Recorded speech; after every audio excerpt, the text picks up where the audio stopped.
आखिर मरने के बाद इंसानों का क्या होता है, वो आफ्टर लाइफ में किस तरीके से इंसानों से कनेक्ट कर सकते हैं, यही चीजें हमें पता करनी है। इस मजेदार और एडवेंचरस कहानी की शुरुआत होती है बेनी नाम की एक लेडी को दिखाते हुए, जो कि एयरपोर्ट पर बैठी हुई थी। बेनी को अपने काम के सिलसिले में किसी दूसरे सिटी में जाना था, इसीलिए बेनी जल्द से जल्द अपनी बेटी को अपनी मदर के पास छोड़कर जा रही थी। बेनी के साइड में एक आदमी बैठा हुआ होता है जो उससे कुछ बातें कर रहा था। वो तो उससे जान पहचान बढ़ाता है और रीजन पूछता है कि तुम क्यों जा रहे हो। बेनी ने बताया कि वो एक रिसर्चर है, उसकी टीम को कुछ इंपॉर्टेंट रिसर्च करनी है उस दूसरी सिटी में जाकर। वो तो कुछ समय में अपना काम खत्म करके अपनी बेटी के पास वापस लौट जाएगी। ऐसा लग रहा था कि वो आदमी बेनी में कुछ ज्यादा ही इंटरेस्ट ले रहा है। अब बेनी की फ्लाइट आ चुकी थी तो वो उसे अटेंड करने के लिए चली गई। अब हमें यहाँ काय नाम के एक लड़के को दिखाया जाता है जो कि एक एस्ट्रोनॉमिकल मिशन पर था। काय ने अपनी गर्लफ्रेंड जंग को कॉल किया ताकि वो उसे उठा सके। जंग ने पहले ही बोलकर रखा था कि मुझे टाइम पर उठा देना, क्योंकि जंग एक एयर होस्टेस थी, उसे टाइम पर पहुंचना बहुत जरूरी था।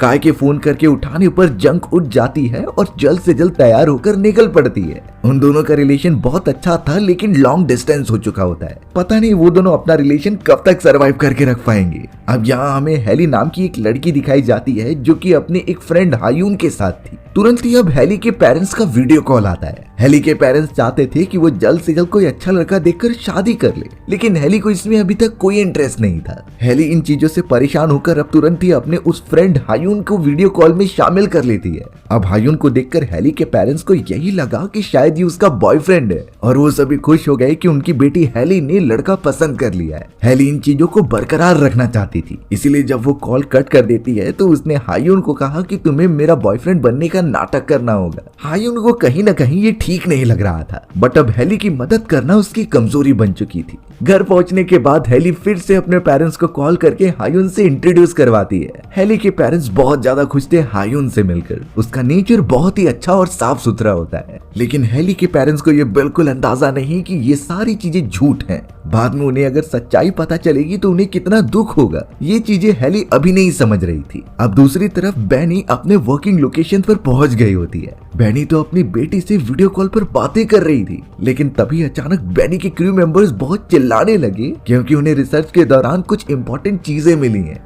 बेनी तुरंत ही अपनी बेटी का वीडियो कॉल कट करके वो दिखने के लिए जाने लगी, पर अचानक बेनी को याद आता है कि उसने कई बार ये चीजें की हैं, यानी काम के सिलसिले में इतना बिजी रहना कि वो अपनी बेटी को इग्नोर कर देती थी।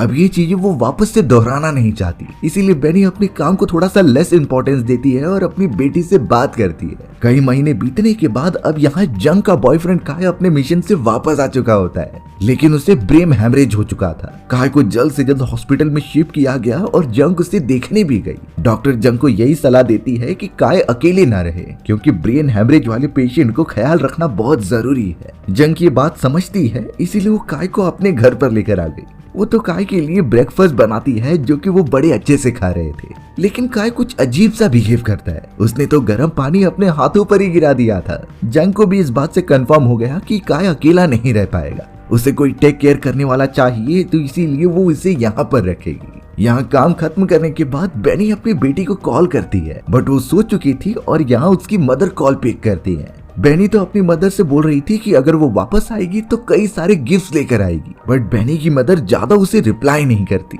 ऐसा लग रहा था कि वो अपनी बेटी बेनी से किसी बात पर बहुत ज्यादा गुस्सा है। बेनी की मदर इतना ज्यादा उससे गुस्सा हो गई थी कि बेनी के बोलते ही उसने कॉल कट कर दिया था। अब ये चीजें क्यों हो रही हैं, ये हमें थोड़ी देर में पता चल जाएगा।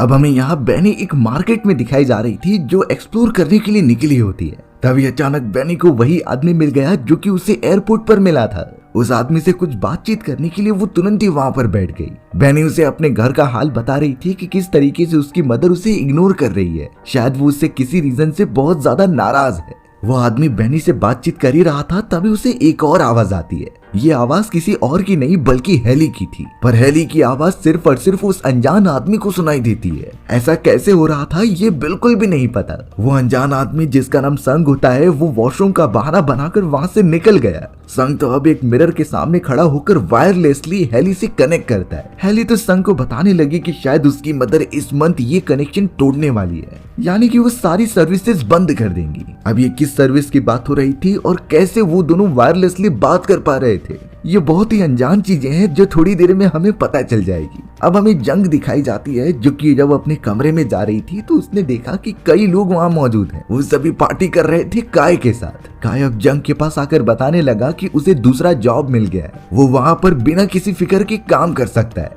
काय का मानना था कि उन्हें कुछ दोस्तों के साथ पार्टी करनी चाहिए, इसीलिए उसने इन सारे दोस्तों को बुला लिया। जंग को ये बात अच्छी नहीं लगती क्योंकि वो काय के साथ प्राइवेट टाइम स्पेंड करना चाहती थी, लेकिन काय का बिहेवियर तो एकदम बदलता ही जा रहा था। अब यहाँ बेनी जब वीडियो कॉल करने के लिए अपनी बेटी से बात करती है तो बेनी की मदर पता नहीं क्यों उससे कॉल छीन ले रही थी। बेनी की मदर उसकी बेटी को कहती है कि तुम्हें खाना खाना है, इसीलिए तुम बात बाद में करना। बेनी तो अपनी बेटी को सिर्फ इतना कहना चाहती थी कि कुछ ही समय में वापस आएगी और उसे लेकर साथ में चली जाएगी, पर अब बेनी की मदर उससे फोन लेकर कॉल ही डिक्लाइन कर देती है और इससे साफ पता चल रहा था कि उसकी बिहेवियर में कुछ तो चेंजेस है। हमें अब जंग को दिखाया गया जो कि डॉक्टर से मिल रही थी काय के सिलसिले में। काय का बिहेवियर पहले से अब काफी चेंज हो चुका था। काय अब पहले से बहुत ही वियर्ड बिहेव करता है, तो इसीलिए वो डॉक्टर से प्रिस्क्रिप्शन लेने गई थी। डॉक्टर जंग को यही बताते हैं कि उसका एक्स्ट्रा ख्याल रखना जरूरी है, वो अभी अकेले बिल्कुल भी नहीं रह सकता। डॉक्टर तो जंग से काय के बारे में और भी चीजें पूछते हैं, लेकिन जंग सारी चीजें अच्छी ही बताती हैं क्योंकि उसे इसके साथ ही रहना था। अब एक दिन यहाँ पर जंग जब अपने काम पर निकल गई थी तो वो अपना फोन ही घर पर भूल जाती है। वहाँ घर पर काय मौजूद था जिसने कि जंग का वो कॉल उठाने की कोशिश की, पर उससे पहले जंग वहाँ आ जाती है और अपना फोन ले लेती है। उसे ऐसा लगने लगा था कि काय उसके फोन को चेक करने का ट्राई कर रहा था, लेकिन काय कहता है कि ऐसा बिल्कुल भी नहीं है। जंग इसी बात से काफी ज्यादा गुस्सा होकर वहाँ से चली जाती है। उसे बिल्कुल अंदाजा नहीं कि वो काय को इस तरीके से अकेले छोड़ रही है। बाहर आने के बाद जंग ने जब उस मोबाइल फोन को देखा तो पता चला कि ये काय का ही कॉल है जो कि स्पेस में मौजूद था। अब ये चीजें कैसे पॉसिबल हो सकती हैं थोड़ी देर में पता चल जाएगा। जंग यहाँ जब पूरे दिन के काम खत्म करने के बाद वापस अपने अपार्टमेंट में आती है तो वहाँ कई सारी एम्बुलेंस और फायर ब्रिगेड की गाड़ियां थी। थोड़ा पास जाने पर पता चलता है कि उसके अपार्टमेंट में आग लग चुकी है। सीसीटीवी कैमरास देखने के बाद पता चला कि काय रूम से बाहर निकल चुका था जब आग लगी थी, पर वो बार बार अजीब तरीके के बिहेवियर दिखाता है। जंग इस पूरे प्रोसेस में काय को अब कुछ कह भी नहीं सकती थी, इसीलिए वो दोनों साथ में सारी चीजें भूलकर सड़क पर वॉक करने लगे।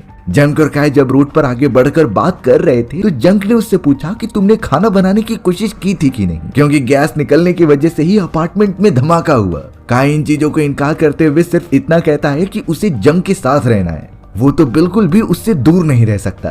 जंग इस बात से गुस्सा नहीं थी क्योंकि उसे एक्सपेक्टेड था कि अगर वो काय को अकेला छोड़ेगी तो इसी तरीके की हरकतें करेगा। काय तो जंग से सिर्फ यही कहता है कि उसे वॉक पर जाना है और बहुत सारी बातें करनी है, लेकिन जंग गुस्से में कहने लगी कि उसे जल्दी सोना है क्योंकि कल उसकी एक फ्लाइट है। ये एक ऐसी जगह थी जहाँ पर काय को भी जाना था, लेकिन ये जंग का काम होता है तो इसीलिए काय उसे ताने मारने लगा।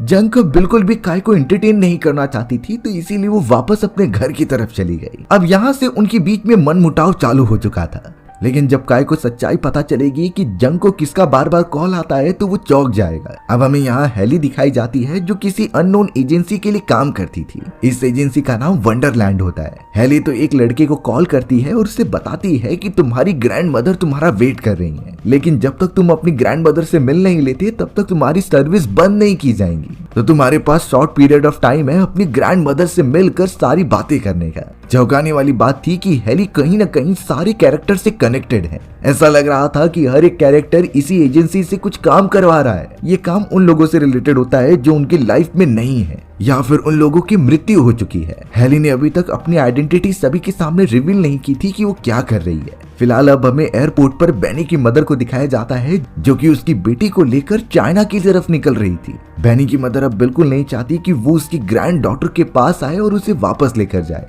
तो इसीलिए वो खुद अपनी ग्रैंड डॉटर को लेकर अपने शहर जा रही थी।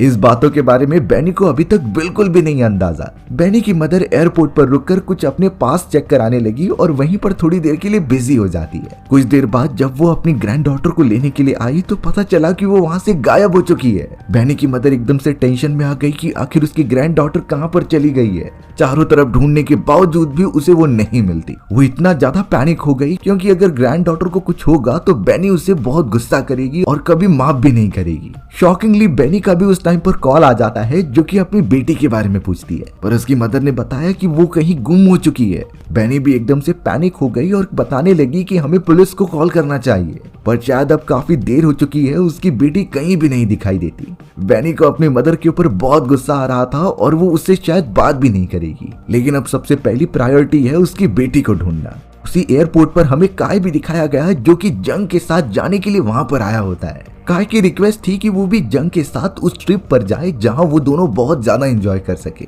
जंग काय के साथ अब घूमना नहीं चाहती थी, पर अब काय पहले से काफी जिद्दी हो चुका था। उसे किसी भी हालत में जंग का साथ चाहिए होता है। जंग अब काय से परेशान होकर वहां से जाने ही लगी थी, तभी किसी का कॉल आता है। काय पूछने लगा कि आखिर ये किसका कॉल तुम्हें बार बार आ रहा है। अब जंग ये सारी चीजें काय से छुपा नहीं पाती, इसीलिए उसने अपना मोबाइल काय के हाथ में दे दिया था। काय ने जब उस मोबाइल में देखा तो वो कॉल काय नाम के आदमी का ही था। जब वो उसे पिक करता है तो एकदम शॉक रह गया, क्योंकि कॉल पर दूसरे काय की वीडियो थी जो स्पेस में ही मौजूद था। स्पेस वाला काय भी अपने हमशक्ल को देखकर चौंक गया। वो पूछने लगा कि आखिर तुम कौन हो।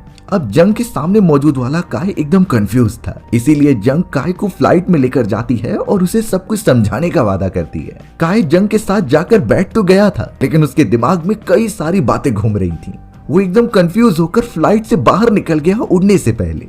जंग भी अब नहीं समझ पाती कि वो काय को किस तरीके से समझाए, शायद वो बहुत ही ज्यादा नेगेटिव हो चुका है। अब हमें यहाँ पर बेनी दिखाई गई जो अपनी बेटी के बारे में बहुत ज्यादा सोच रही थी। अगले मोमेंट में पता चला कि बेनी की बेटी सामने ही मौजूद होती है और वो उसे उठा रही थी। बेनी जब अपने कॉन्शियसनेस में आई तो वो अपनी बेटी को देखकर बहुत खुश हो गई और उसे गले लगाने लगी। पर ताज्जुब की बात होती है कि वो अपनी बेटी को एक जगह पर नहीं बल्कि अलग अलग जगहों पर कई बार देख रही थी, जैसे कि कभी बीच के ऊपर तो कभी उसके फेवरेट प्लेस पर।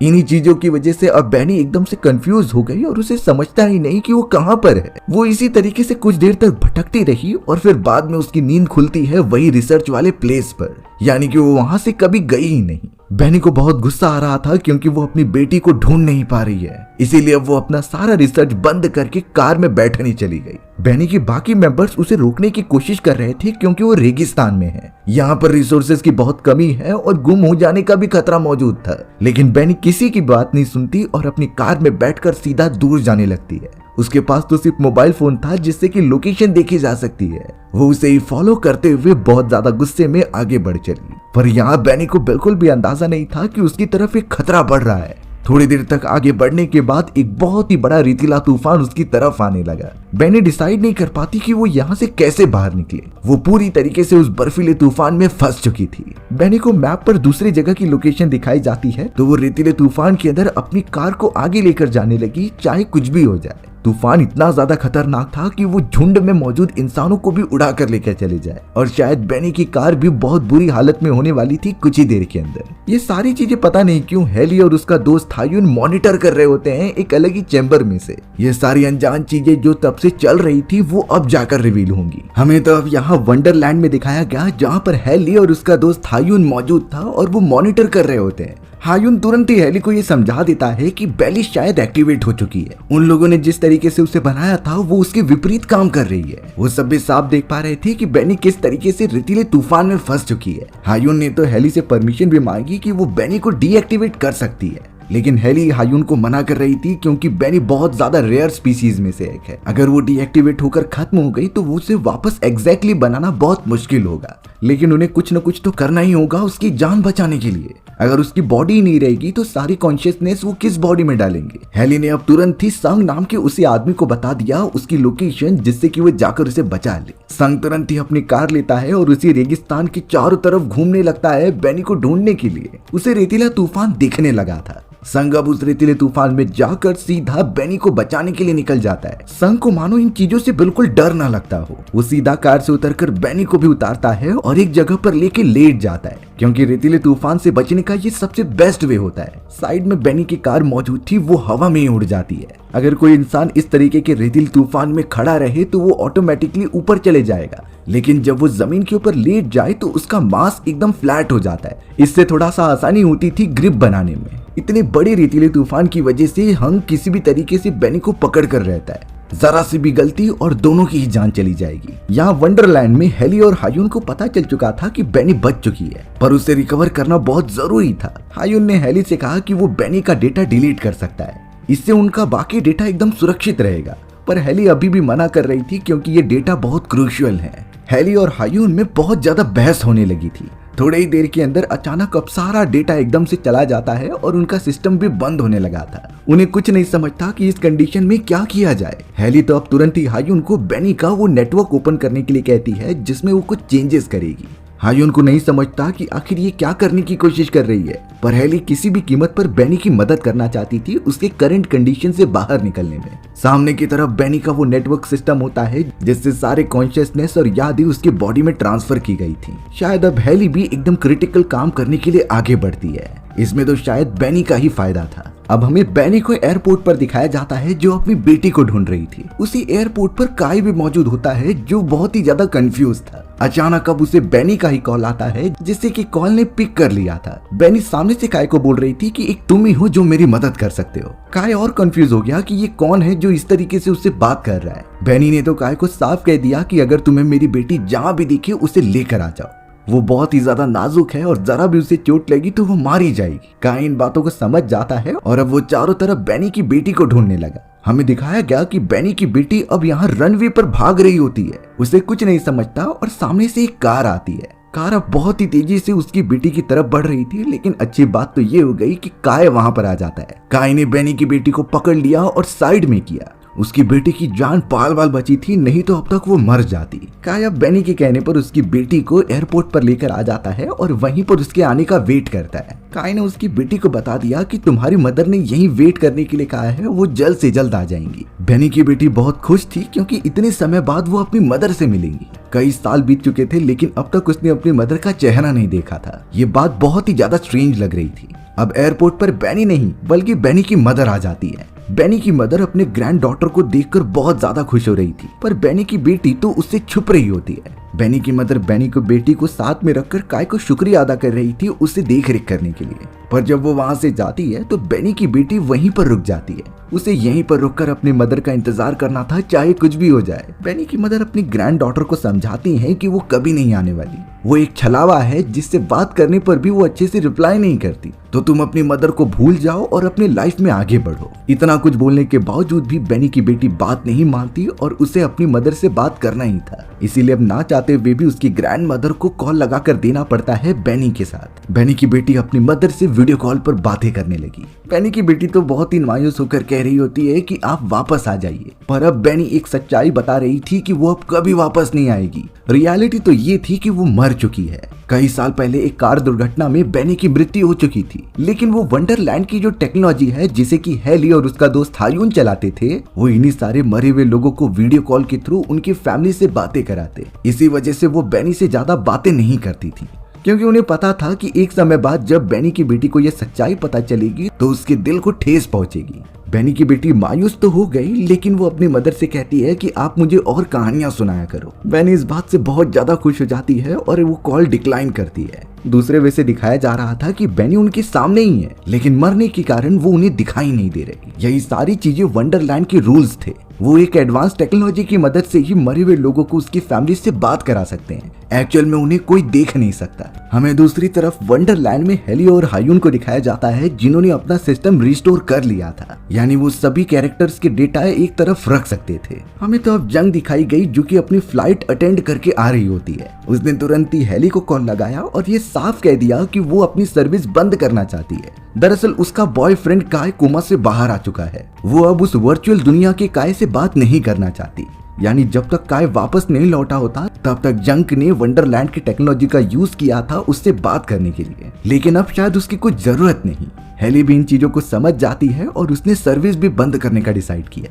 वहाँ एयरपोर्ट पर भी बेनी की बेटी अपनी ग्रैंड मदर के साथ चली गई होती है। एंड में आते आते उसे भी सच्चाई पता चल गई। यहाँ गार्डन में जंग काय के साथ बैठी हुई थी और उसने भी सारी बातें बता दी कि किस तरीके से वो टेक्नोलॉजी का यूज करती थी। काय जब स्पेस में था तो उसे चोट लगने की वजह से वो कई साल से कोमा में ही मौजूद था, तो अकेला फील ना करने के लिए उसने टेक्नोलॉजी का सहारा लिया। इन चीजों को सुनने के बाद काय पता नहीं थोड़ा सा निराश हो जाता है। वो सीधा वहां से जाने लगा क्योंकि ये सच्चाई उसे पच नहीं रही थी। बट हेली समझ गई कि जितने भी पल उसने इस काय के साथ गुजारे हैं, भले ही इसका बिहेवियर पहले से चेंज है, पर वो काय के बिना और नहीं रह सकती। हेली सीधा काय के पास चली जाती है और उससे गले लगा लेती है, यानी उन दोनों ने एक दूसरे को माफ कर दिया था और अब साथ रह सकते हैं। एयरपोर्ट पर तो हमें बेनी को दिखाया गया जो संग नाम के उसी आदमी से मिल रही थी जिस तरीके से कहानी की शुरुआत में होता है। संग फिर से बेनी से पूछ रहा था कि क्या तुम वापस घर जा रही हो। बेनी ने बताया कि हाँ, वो हमेशा हमेशा के लिए अपने घर जा रही है और अब तो उन दोनों के बीच एक अच्छी दोस्ती भी हो गई थी। बेनी संग के ऊपर भरोसा करती है क्योंकि उसे सारी बातें पता है। इंसान होने के बावजूद भी संग ने बेनी की मदद की। यही चीजें बेनी को याद रहती हैं और वो उसका शुक्रिया अदा करके चली जाती है। हेली और हायुन अपने वंडरलैंड में रहकर इसी तरीके से मरे हुए लोगों की मदद करते उनकी फैमिली से कनेक्ट होने के लिए। हर एक कैरेक्टर काफी ज्यादा खुश था एंड में जाकर, और हमारी भी कहानी इसी तरीके से यहीं खत्म हो गई। सो व्यूअर्स, आपको ये स्टोरी कैसी लगी कमेंट सेक्शन में बताना भूलना मत। और अगर आपको मेरा एक्सप्लेनेशन 1% भी अच्छा लगा होगा ना, तो वीडियो को लाइक एंड चैनल को सब्सक्राइब जरूर कर देना। मिलते हैं इसी तरीके की मजेदार वीडियोस में, तब तक के लिए बाय बाय।